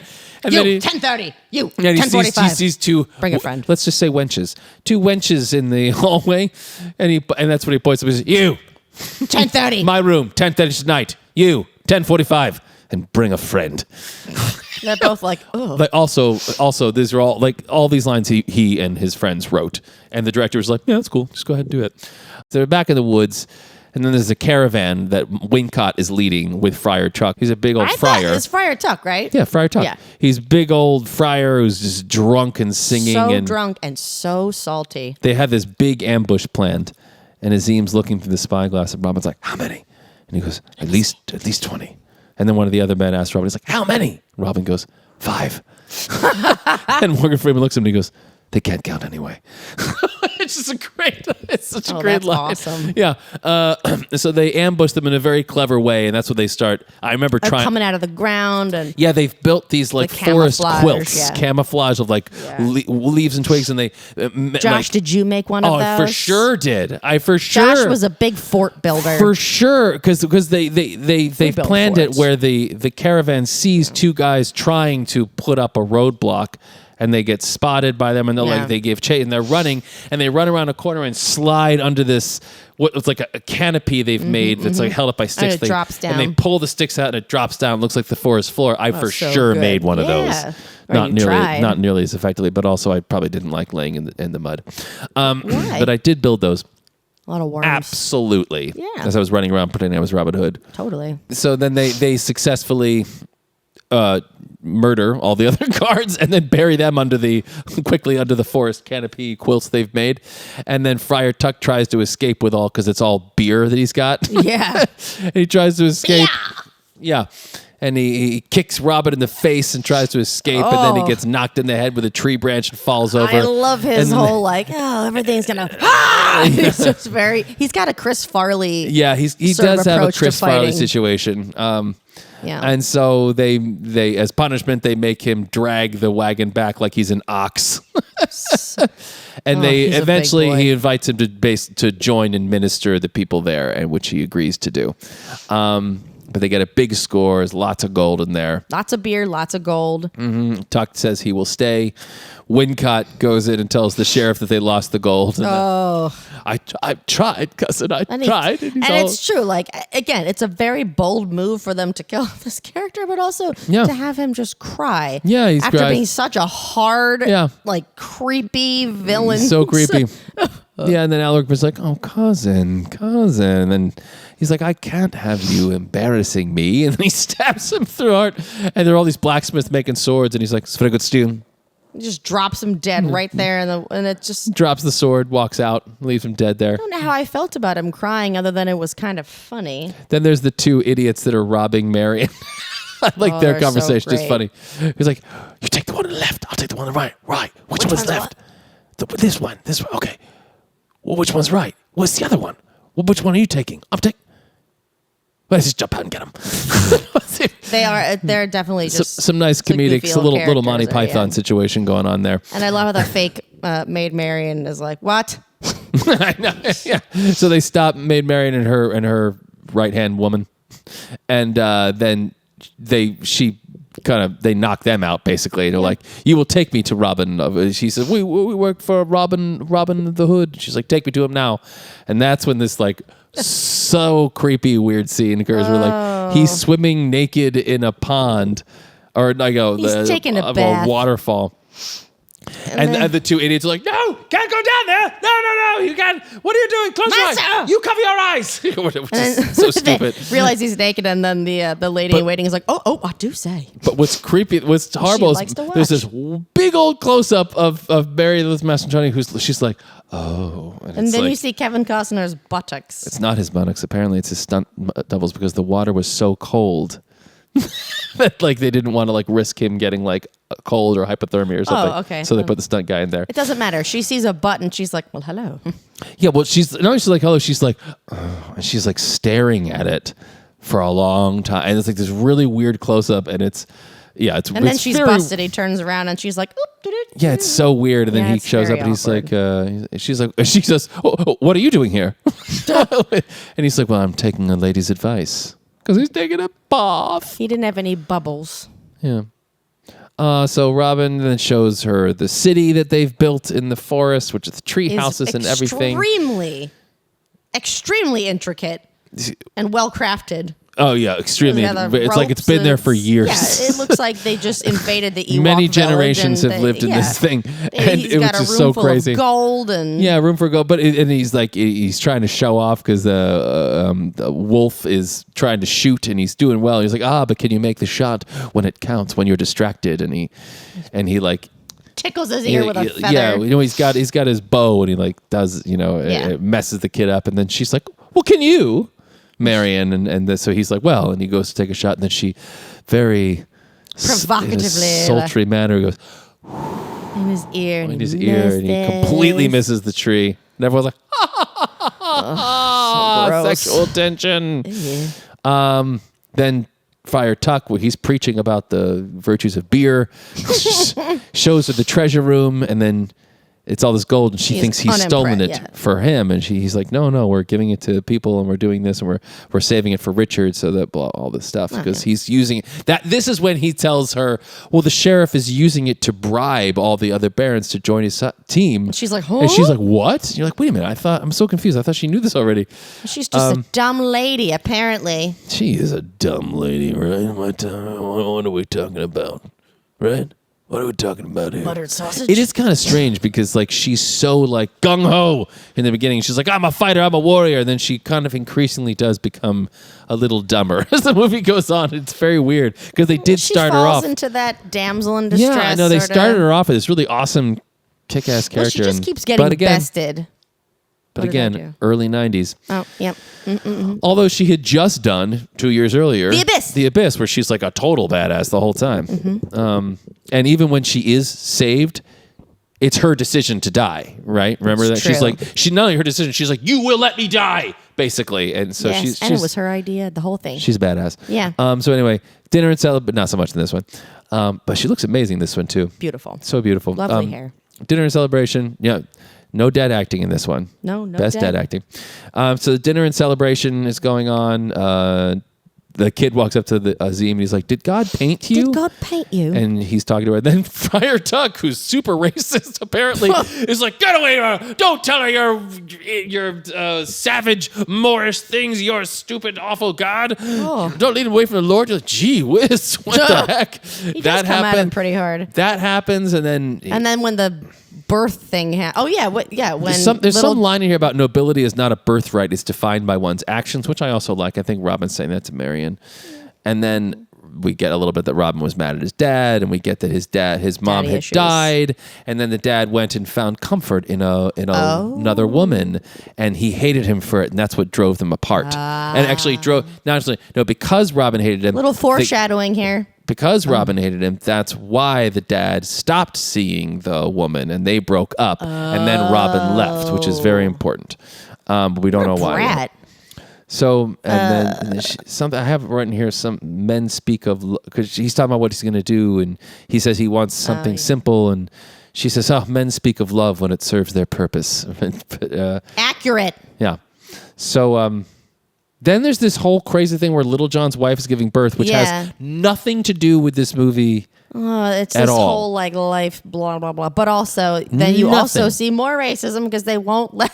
Yeah, Friar Tuck. Well, it's still the same thing. Friar Tuck's like, you let this Moor do it. You're asking for, you're all gonna burn in hell. And so then Azim has knowledge and births the kid and everything. And then Friar Tuck, and then Friar Tuck's like, I've learned an important lesson tonight. And everyone's friends again. And it's like, but this whole birth scene is just. I guess they're just trying to give more of that. Look, it felt very wedged in there. Like, we got to have something else happen. Look at our community. It's growing. Yeah, there's something. She is pumping out those kids. Pumping out. She's 8 kids. She and Little John are just having a blast. So there's something going on. Oh, that's right. Will Scarlet asks her to dance, and Robin Hood's like, she's spoken for. And then completely ignores him, and Will Scarlet's pissed. We still know why. He's always mad. And we know why. And the next morning, Robin sends her off on a boat with Duncan. A misty boat. And he tries to convince Duncan. He's like, Duncan, would you please see her? He's blind. He wants to get Duncan to go home. But he's trying to be like, Duncan, I need your help. It's a little reverse psycho. Yeah, I need your help to get her. He's like, I will do it, sir. And they kiss, and not Duncan and him. That's not where they are. Marion and Robin kiss, and there's a whole thing going on. She goes off in the boat. Then we're the sheriff asking the witch if his plans. By the way, he is also setting up Duncan for failure again. Yeah, he's not great there. Sheriff asking the witch if he's been thwarted by Robin, and she tells him to hire the Celts to attack Sherwood. They're terrifying. And then also says to have a child with Marion, because then she's royalty, and then his claim to the throne will be legit if she's married to her. If he's married to her and they have a kid. So that puts it as he's going to marry Marion now.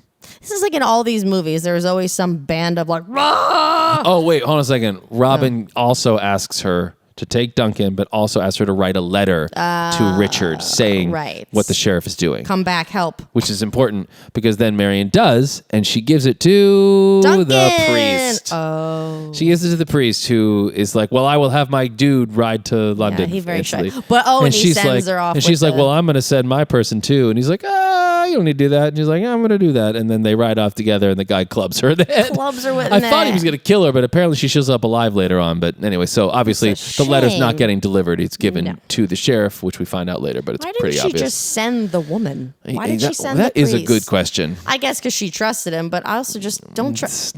Listen, the sisterhood is the only thing you can trust. Send your lady who can clearly handle herself. You don't need to send a crusty old... Well, the priest wasn't going. He sent his weird lackey. Still. Okay. She didn't need him. She could handle it. Then there's a scene where all the barons have arrived, but all their money, they don't have the money they were promised by the sheriff to join forces. Mm-hmm. So they're pissed, and the sheriff is like, "Oh, don't worry, I've hired these big Celtic dudes," and and this guy shows up, and they're gonna go kill Robin and everybody in there, and it's gonna be fine. And also, I'm gonna get married, and I'm gonna have a claim to the throne, so everything's cool. But in these movies, there's always, especially if they're in a forest, there's always a band of screaming, marauding people in Battle for Endor, marauding Lord of the Rings, zombie orcs. People. Yeah. They're always like, ah, and you're like, oh god, yeah, that's true. Always true. So the sheriff kidnaps Mary, has his men kidnap Mary in the middle of the night, and then poor Duncan. And then Duncan rides off. He gets on a horse. He's like, I need you to be my eyes tonight. And the horse is like, got it. And the horse trots off to Sherwood, but of course this is the plan. The sheriff has planned, and so there's soldiers following. Did you miss that too? No, I remember from this morning. Okay, so they're followed by the guards, and Duncan arrives in Sherwood, and he's brought They let everyone right there. And then there's this huge set piece where it's like the Celts attack and there's a big battle and there's lots of fire and everyone's burning everything. And it looks like the Sherwood people are winning. And then all of a sudden the flaming arrows come and there's catapults of fire and they're destroying the whole thing. And they capture a lot of people and they think Robin is dead and everyone's scattered to the wind. We go where Marion is now with the priest in Nottingham and reveals that he knows about the letter to Richard that she wrote. And so that's why he's taken her to the castle for protection, quote. Sheriff is brought back to prisoners. It basically says, I'll spare the lives of the children if you marry me. Oh, it's so gross. But if you don't, I'm going to have to kill them. And she's just and she's, and she's like, I have no choice. She's like, man, you have no choice. Nottingham claims that Robin is dead, and she basically threatens to kill the kids. So she runs off in a very overly dramatic way, running down the hallway, screaming, Robin, which is bizarre. I love, so back at Sherwood, Azim and others are like looking for Robin, and then they have this hilarious shot of like this giant shadow light in the woods where he arrives in the darkness of the woods. They're like, look, and it's like this silhouetted figure, and the woods is just lit by like all these giant spotlights, and his shadow comes. It's bizarre. It's so hero strange. Shot. Like a hero shot that makes no sense. Yeah. So then the Sherwood people are prisoners of the torture chamber, and the sheriff is like, tell me where Robin is. Where is Robin of Locksley? And Will Scarlet's like, I'll find him for you. They're like, traitor! And Wolf is like, traitor, because he's been captured. Yeah. So then they're back at Sherwood. They're burying the dead, and Robin's like, it's all my fault. And Azim's like, no, it's not. And he's like, no, it's totally my fault. And Azim's like, no, look, dude, it's not your fault. And then Will Scarlet shows up, and he's like, oh, I thought you had been, murdered. I thought you were dead or had been captured. And the little John's like, ah! And he like goes and tackles Will Scarlet because he thinks he's a traitor. But then cleverly the sheriff had whipped him to make it look real, so they see the whipping marks and like, oh no, sorry, my bad, you did get whipped. Scarlet says, but Will Scarlet basically is like, I'll follow you if you stay with us. Are you the spoiled rich boy that I do or whatever? And then this is where he reveals that it was Robin's dad is his dad. They're half brothers because the woman that Robin's dad went to comfort him after his wife died, drove her away. And then because Robin was pissy, the dad left the mom, and then Will was raised alone, and he hates Robin because he ruined his life and his mom's life. And you're like, oh, okay. And all he says to it is, I have a brother. It's just really weird. I have a brother. And Christian Slater's like, yeah. And then so everything's fine now. they're half brothers, and Christian Slater's telling him what the sheriff's going to do, and they start hatching a plan on how to attack. Back at the castle, sheriff has his money back. Everything's cool. This is where he realizes the witch has been spying on him because he sees this hole in the wall. And he feels a breeze. How did I miss this? And that's when he's like, she's been spying on me, which I don't understand why that even bothers him. That's when he runs down there, he confronts the witch lady, and then the witch lady says that she's birthed him. Ugh. And that's when she's like, I'm your mother, basically. Ew. And then says that she killed a child in the castle. It's all the devil worship stuff. Like she's a witch and she made a sacrifice so that he could be. But what's weird, and I never obviously thought about this or caught it before. She's watching him anyway. No, it's like we're weirdly in a high school movie all of a sudden because she says the reason she's doing all this is because she was always a freak and had been treated as a freak her whole life. But then one day when her seed is on the throne, from her line is on the throne, who will be the freak then? And you're like, oh, this is a high school movie. Like, she's just mad people were mean to her for being weird. Well, I would be mean to her too a little bit. So weird. It's nice, such a strange. It's a weird moment where trying to explain why she's crazy and evil. And it's just not a great reason. No, it's a terrible reason. And also, have a little perspective. I think a little perspective would be a good call for it. So back in Sherwood, they're planning. Azim's making explosives because he knows how to do everything. Then they're at the castle. Oh, they said they're going to hang 10 of the Sherwood people including as a wedding present because they're going to get married. Oh, they're going to hang them and they're getting married. It's just not. And he really didn't have her in mind. No, I don't feel so. No. He didn't the guards. Every kiss begins with murder. Every kiss begins with murder. The guards of the castle are taking all the weapons for all the onlookers to the hanging. They let Friar Tuck get in with his barrels of alcohol, which are really explosives. Oh, true. It's true. And he's got Azim with him, who's wrapped in as a leper. He's wrapped in this like white muslin cloth. And at one point, one of the guards is like, "You can't put these barrels here." And he's like, "Oh, sorry, I'll take this one barrel away. Sorry for my leper friend here." And the guy's like, "He's a leper." And he backs up, and Friar Tuck's like, "Is this your finger?" And what a terrible disease. Yeah, it's not great. So Robin smears poo on himself to not be noticed, I guess. I don't know. Because he smells so gross, no one will bother him. Can we say like manure? They're sneaking. It's the same thing, but it's just... Poop, face, poop, head. Anchorman. Okay. The guards taking around the weapons. Little John's wife is inside and pulling up weapons outside the castle. Little John's climbing up the castle. They're knocking out guards. They're all getting in position because they're going to save everybody.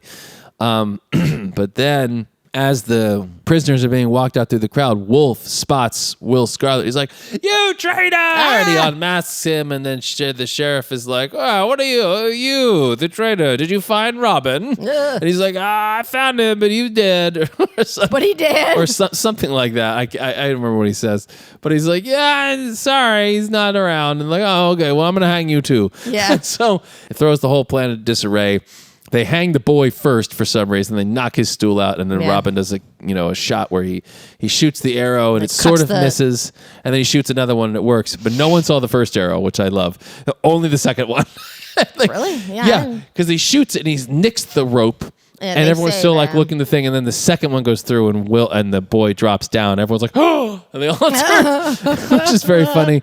Meanwhile, and then he's shooting arrows. Azim shoots a flaming arrow into another batch of explosives they've placed there, and it blows up the thing. It blows up all the stuff. All hell breaks loose. They manage to save everyone that was being hung. The executioner is about to behead Will Scarlet, and he holds up the axe, and they have like that awesome hero shot where Kevin Costner's got the flaming arrow and he shoots it in slow motion. Flaming arrows, there are flames behind him. You're like, "Whoa. Don't touch my brother." Is that what he says? No. Is that what he's thinking? Yeah. Yo, bro. Because he's I have a brother. I have a brother. They've blown up part of the castle wall so everyone can escape, but then Azim has this whole speech.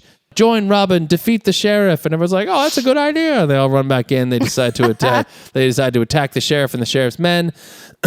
Also, this is where Robin does that sweet double arrow shot, which I definitely tried. 100%. He's got two arrows. Boom! He shoots two guys in the face at the same time. I 100% was out in the woods trying to shoot two arrows. But you didn't have a bow and arrow, did you? I did have a bow and arrow. Did have a bow. I mean, it wasn't a good one. I think I'm going to get one just for fun. I have one. I want to. You can borrow it. Yeah. You can use it in the backyard. Cool. Robin and Azim, if they get on a catapult and they get catapulted over a wall. Oh, and then one of my favorite lines. Go ahead. You're going to have to bleep that out. He cleared it. Yeah, he says that, which apparently was ad-libbed. All right, well, can you say it in the proper British accent? They decided it was funny. Well, no, because he doesn't say it in the proper British accent. He says it in Christian Slater way of speaking. He cleared it. Yeah. It's great. But apparently he ad-libbed that, and it's like, and they just thought it was funny. It's like, again, 90s sweet spot. Makes no sense to be in the movie whatsoever because of the language. But they thought it was funny. Yep. So that's the kind of line that would really disrupt a movie like Braveheart. Yes. You don't do a lot of comic relief when people are being brutal. That is the most brutal movie I think I've ever seen in my life. It's really brutal. Moving on. So Witch Lady and the Priest and Marion and Nottingham, like he's trying to force her to get married a la Princess Bride, but way more brutal. Yeah. And then I love it. One point. I was going to say earlier when you were talking, there's so much Princess Bride in this. Well, Carrie Elways was offered this role. And that would have been better. He turned it down. That would and have then been, he did Robin Hood Men in Tights like 2 years later. True. That was funny. Actually, I didn't see it. I saw part of it. Okay. Men in tights. So then at one point, I like that the witch lady, Mortiana, slaps Marion. And he's like, "That's my wife." That scream she issues when she's... But she says here this line that's so gross about her. And he's like, she sees her. She goes, yes. "She's ripe. Take her now." It's so disgusting. So gross. And she's basically like, you have to rape her now. In front of her. And he's like, I'm having performance issues. Oh, because so much is going on. It's just like, it's really weird the way, like, it's kind of treated like a comedy almost, that he's like, I'm really trying to rape this person, but you're really bothering me. It's really again, disgusting. A very 90s thing, like, where it's taken so lightly. Is weird. So they're rushing through the wedding. They're trying. I do it again. Robin and Azim are trying to break down the door with the Sheriff of Nottingham statue.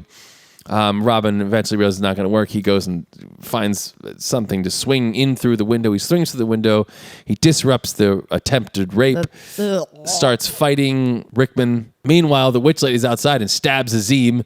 She runs at him with a spear. And when she's like, she has got that scream. Gross. It's pretty nasty. Oh, it's terrible. He stabs her back, and then she just kind of hobbles away. And you're like, okay, that's weird.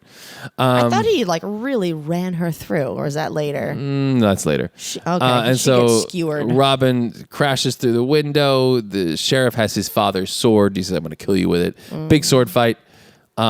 Meanwhile, the priest is trying to escape somewhere else, and Friar Tuck comes in and basically calls him out. Calls him out for being not a man of God. Yeah. Stacks all the riches up. It's like, and even 30 pieces of silver, which is, biblically important. Okay. That's the 30 pieces of silver that Judas was given to tell Jesus. Oh, okay. I like it. Okay. And then pushes the priest out the window. Weights him down. Boop. Yeah, pushes him out the window. Two fat men of God. Maybe when Robin stabs, it goes back and forth, and then eventually Robin stabs Sheriff in the heart with the knife that the Sheriff had given Marion. And then, man.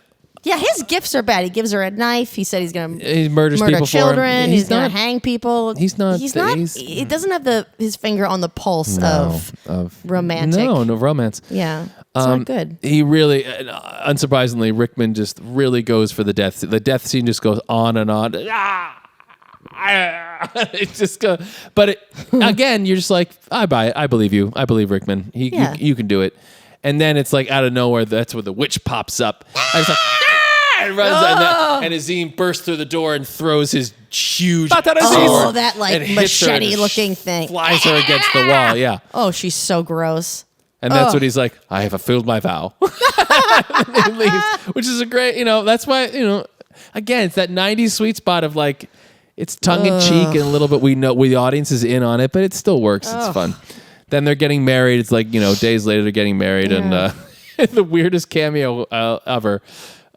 Friar Tuck is marrying Robin and Marion, and then he's like, if anyone has anything to say, speak now. And then you're like, I have something to say. And it's Sean Connery, Richard III. Again, there's so much Eddie Izzard here, and he's like, Sean Connery. Yeah, I'm Sean Connery. Yeah. And he walks up and he's like, I object unless I can give her away. And people are pointing out how he's in a Scottish accent, which makes no sense for Richard. But none of that makes sense. None of it makes any sense at all. Nothing makes any sense. I read one review or one thing that apparently, according to this, said he was paid $250,000 for that. I guess it was 2 days to shoot that. That's it? Well, back then that was a lot of money for 2 days. Yeah. Well, now it's like nothing. Yeah, really. It's pretty sad. So Sean Connery shows up, and then cue the Bryan Adams song. Look into my eyes. You see. Yeah. Anyway, so it's adorable. I have to say, the movie is absolutely bananas. It's tonally all over the place, but I really enjoyed it. I love it. Maybe again, because we saw it when we were kids, maybe it's great. I think if anyone saw it now, I'd be like, what the hell is happening? It's not great, but we loved it. It's definitely a part of our childhood. Yeah, sure. And on the list of many movies we shouldn't have watched at whatever age we were, but our parents were like, whatever, I don't know. Which is great in a good way, because that's why we're so charismatic and intelligent and well today. Adjusted, yes, clearly. Neither of us is in therapy. And I really enjoyed it. It's a movie that definitely like Rickman steals. Like what people remember, like most films that he's in. What people I think really remember from this movie is Cut Your Heart Out with a Spoon, The Cousin, Call Off Christmas. It's all him. And the other stuff is like, oh yeah, Morgan Freeman's in it and Kevin Costner is really not great in it. Yeah, and it's like the scenes that stand out to me are the ones where she's like, the years have been kind. The dead body in that cage. Because when I was little, that scared me to death. It was very scary. I remember that. It was very scary. It gives, Jaws with Ben Gardner's. He's got his dead body sticking out of the boat. Yeah, I don't like that. He's missing an eye. There's a lot. Yeah, there's a lot. That's a scary scene. Yeah, that is a scary It scene. took me a long time to notice that people are like, you don't have to be scared in those scenes because the shark's not coming. And I'm like, why? And they're under the theme music. I'm like, oh, yeah. Anyway. Well, also, you don't have to be scared in those scenes because it's on a screen. It was filmed decades ago, and you're not in the ocean. Good. I don't know if we recorded this movie off of the television, because what I don't remember, and this is going to sound strange. We probably did. I guess, but usually I have this weird memory of the commercials between the parts of the movie, and usually parts are missing. But I know we had it on VHS proper. Parts are missing? Yeah, like there were scenes from movies like Harry and the Hendersons we taped off of the TV. Yeah. And there were parts when I watched it recently, I'm like, I've never seen that in my life. I've had that experience too, although I don't remember. There's one in particular, and I don't remember what it is now. But I remember when I saw it, I was like, oh my gosh. I had no idea. Well, one of them, and again, because it was the director's cut, was not Close Encounters, Abyss. Yeah. Never saw it. And again, same thing with Goonies. I had never seen that. Everyone talked about the purple octopus Goonies or is squid. one. No, but that was never in it. I know. But people always talked about it. And I was like, what are you talking about? No, the Goonies is one. That's the one I was thinking of. We had that taped. Is it the prison scene you don't see? By the way, the entire opening is cut out. We taped it from TV. Yeah. It started with the chase. No. What I remember is it started with the car, at the very end of the chase, the last shot you see of the car, and then you're with the kids or something. Yeah. But the whole introduction where you're seeing all the different characters around town. Never happened. Never knew that existed. Me neither. Never happened. Never knew that existed. And same, again, with Harry. Like, there were a lot of movies where I was like, wait, what? Which was kind of fun, because I got a little, you got a little something extra you weren't expecting. Yeah. Don't know why they chose to cut that out, but... I don't think they did. I think we started the tape late. Oh, dun, dun, dun, dun, dun, dun, dun. I think it was recorded late. Well, that makes sense. Okay. Yeah. Well, there you go. Shall we? Shall we do the random quotes? Because I didn't really. Oh, I have a good one. I have a lot. I don't have many because I haven't had a chance to kind of go back in recently. Well, every time. But I got one. Let me start. Go. Ready? Here we go. Get a Ford. You hear it exactly, and you're like, oh, I know it. Get a Ford.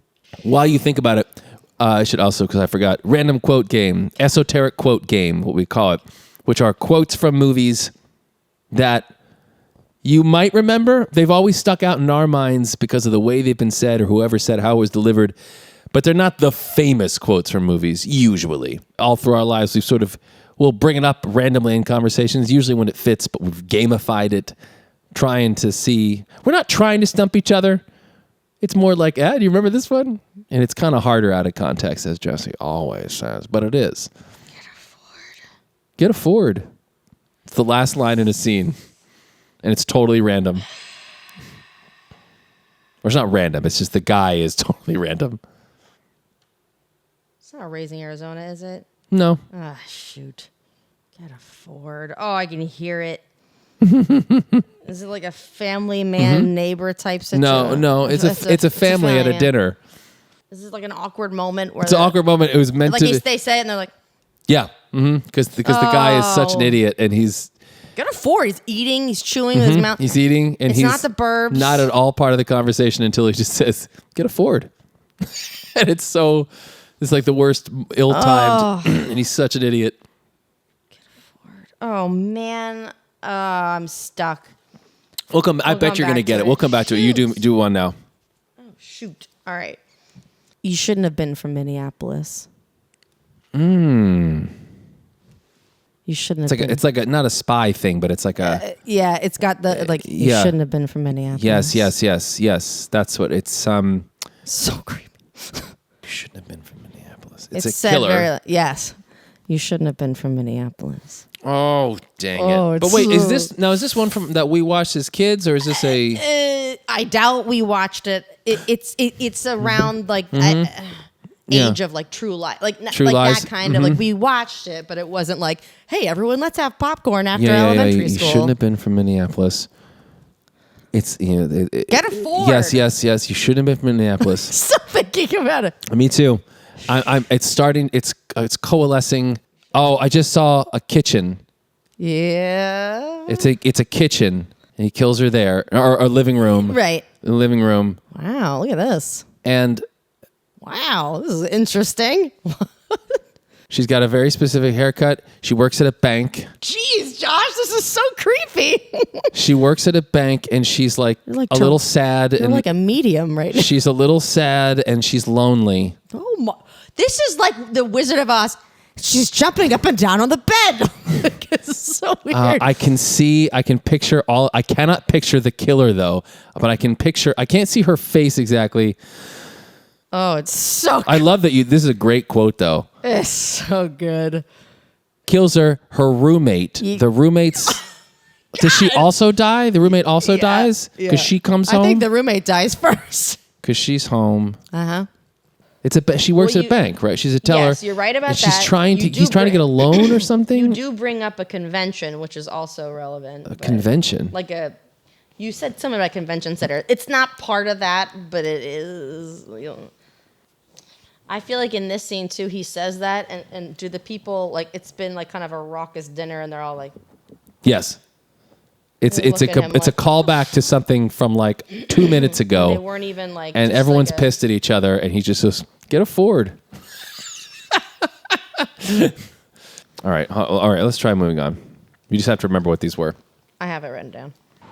Oh, got it! Reality bites. Yes. Yes! Yes. Reality bites. Get a Ford. Get a Ford. That's the mom's boyfriend. She doesn't want the BMW. She cuts a steak for him and stuff. And oh my God. He's like trying, and he's like, I can't. She's like, okay. Oh, it's. That was a relief. Woo. All right. I still can't get mine though. If you really can't get it, I have another one from that movie that will probably give it away. What is he trying to get from her? He's at the bank. He's trying to get funds transferred, or maybe it's a cashier's check or something. I completely forget. Is he a killer? A cold-blooded killer. Why'd you shoot that bird? Pataresis! Oh, yeah. Yeah. Of course. In the Line of Fire. So of good. Course. Oh, so good. Yes, absolutely. Good one. That was a really good one. Those were both very good. I could see all of that. He's so great in that movie. I love that. Let's kill the president. Why would you want to do that? My favorite thing about that scene, though, is he shoots them both, and then he goes... and he just sniffs. It's just so... Oh, it's so eerie. Absolutely terrifying in that movie. All right, here's one that's probably simple for you. You always say that. You can't go back. Field of Dreams. Yeah. Oh, so you knew what I mean. I watched it 2 days ago. You can't go back. You can't go back. I love quoting that movie. Yeah, I figured you would get that immediately, but I don't think it's very funny to try and make other people feel stupid. Oh, that's also Field of Dreams, right? Yeah. I had to do it just because it was the one I literally was about to say. Step outside, you Nazi cow. Oh, I love it. Give me your second one. Okay. Ted Kennedy was shot? We did this one already. Harry Met Sally. All right, well, can we strike that one? Can I put it strike through? All right, you do one then. This is my third one. Okay, all right. I'm going to do the cadence afterwards because I love how he does this. I mean, is it a perfect plan? No. And I think that's what I like about it. Zoolander? No. No, not Zoolander. Mystery Men. Yeah. I mean, is it a perfect plan? No. And I think that's what I like about it. That's what he's talking to. He's like Captain Amazing. Casanova Frankenstein, yeah. Greg Kinnear is an absolute genius in that role. Oh, darn. So time to cast my vote. Lance. I love it. Captain Amazing doesn't wear glasses. All right. This is a giveaway too, but it's still fun. It's me. No, that's not. I always want to say that. It's the airport. I already been to the airport. Oh. Oh, I do hear it, but I don't know it that well, I don't think. It's the airport. I already been to the airport. Oh, yeah, that rings a bell, but I don't know if I know that one too well. Ooh. You might not know this one, but we've done this before. And you got it. I did? Yeah. I don't know. I don't know from this alone. Really? Yeah, I don't know. Okay. I got gum on my seat. Oh. Gum. Oh, I don't remember that from Speed. Yeah, it's just it's someone on the bus. It's the nerdy guy, yeah. It's the guy with the, Oh, is that wait. I forget his name, you would know. I can't remember his name right now either. He's in everything. He's Ferris Bueller, right? Oh God, yeah. And then yeah. and he's married to Oh. That fantastic actress. She's so good. Really? Whose name I'm also forgetting. She's a Really?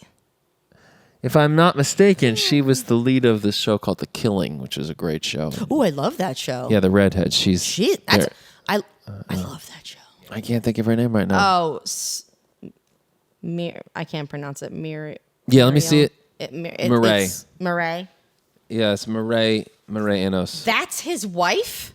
I believe so. You're joking. No, I believe so, yeah. It's quite an age difference.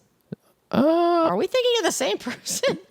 Look up her, who's your spouse is. I'm pretty I could have just done that. Alan Ruck? Yeah, Alan Ruck, yeah. That's his wife? Yeah. Okay. He was just on... God, I thought he was... That show everybody watched that I didn't see. Okay. Anyway, all right. So, did I do 2 or 3? I think I only did 2. Third one. Sit in your coffin and rot.